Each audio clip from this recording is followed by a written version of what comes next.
အားလုံးမင်္ဂလာပါဆရာနေမျိုးလိုင်ပါဒီကနေ့ဆရာရွေးချယ်ထားတဲ့ဆောင်းပါးကလေးကဖောင်ကစားနည်းလို့အမည်ပေးထားပါတယ်ဖောင်ကစားနည်း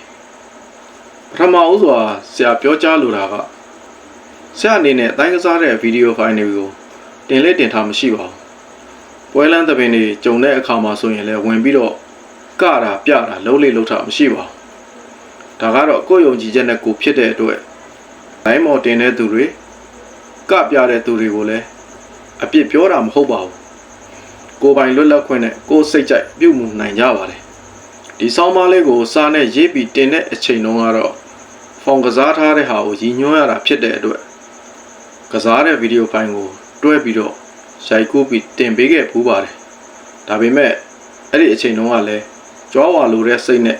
တင်ခြင်းမဟုတ်ပါဘူးတိုင်းသင်္ကာစကျင့်ကာစလူငယ်တွေအထူးရည်ညွှန်းလိုတာဖြစ်ပါတယ်။တိုင်းပညာရပ်တိုင်းမှာလက်ခံဒုတ်ခံဓာခံဆိုတဲ့သက်ဆိုင်ရာလက်နက်တွေနဲ့ဖောင်တွေ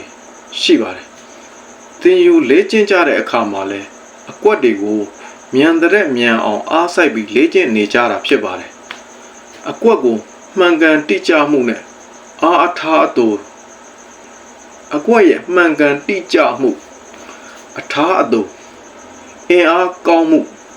ဟန်ချက်ပိုင်နိုင်မှုဒါတွေကိုဂရုမထားကြပါဘူးကျင့်မှများပြီးအသားကျလာတဲ့အခါမှာလက်ခြေဟန်ပန်တွေကမှန်ကန်တိကျမှုနည်းပြီးတော့အားမပါပဲကနေတယ်လို့ဖြစ်လာကြပါတယ်ပွဲလန်းသဘင်တွေမှာကပြတဲ့အခါလှပမှုဟန်ချက်ကောင်းမှုအတိမ်အညွတ်ကောင်းမှုဒါတွေကိုကပြမှသဘာဝကျတာဖြစ်ပါတယ်တဦးတယောက်တည်းအိမ်မှာလေ့ကျင့်တဲ့အခါလေ့ကျင့်ရေးကွင်းထဲမှာဆိုရင်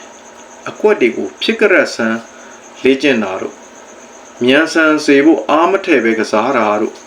အဖြတ်အတောက်မမှန်မကန်ကစားနေတာတွေကိုရှောင်ရှားဖို့အထူးလိုအပ်ပါတယ်အကွက်တွေကိုမှန်မှန်ကန်ကန်တိတိကျကျအနှေးကစားတာကနေအားအပြည့်ထည့်ထားပြီးတော့မှလေ့ကျင့်ရတာဖြစ်ပါတယ်ဒါမှသာကျင့်တဲ့ကျင့်အကျဉ်းရေးများတဲ့များလာတာနဲ့အမျှကိုယ့်ရဲ့အင်အားတွေကလည်းတိုးလာတာဖြစ်ပါတယ်။ဖောင်တွေကိုအားအပြည့်ထည့်ပြီးတော့ကျင့်နေရင်းကနေတစ်ဖက်ကလည်းကြန့်ခိုင်မှုရှိသေးတဲ့လေ့ကျင့်စဉ်တွေကိုတွဲဖက်ပြီးလေ့ကျင့်တဲ့တိုင်းသမားဘယ်သူမဆိုမတော်တဆကြုံကြိုက်လာတဲ့အန္တရာယ်တွေရှိတဲ့အခါခုခံတိုက်ခိုက်ဖို့အစဉ်သင့်ဖြစ်နေပါလိမ့်မယ်။ဒါကြောင့်ပညာရှင်တယောက်မဟုတ်ပေမဲ့ဆရာကိုယ်တိုင်တပည့်ပညာသင်သားအနေနဲ့သင်ယူခဲ့ခြင်းဆရာတယောက်အနေနဲ့ပြန်လဲသင်တန်းပို့ချခဲ့ခြင်းဆိုတဲ့ကာလတစ်လျှောက်လုံးတွေ့လာတဲ့အတွေ့အကြုံတွေအရလက်ဆင့်ကမ်းခြင်းသာဖြစ်ပါတယ်ဒါလေးကိုနားဆင်ပြီးတော့ဖောင်တွေကစားတဲ့အချိန်မှာဒါလေး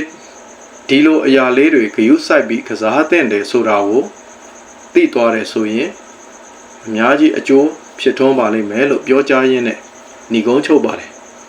အားလုံးဆရာရဲ့ file လေးတွေကို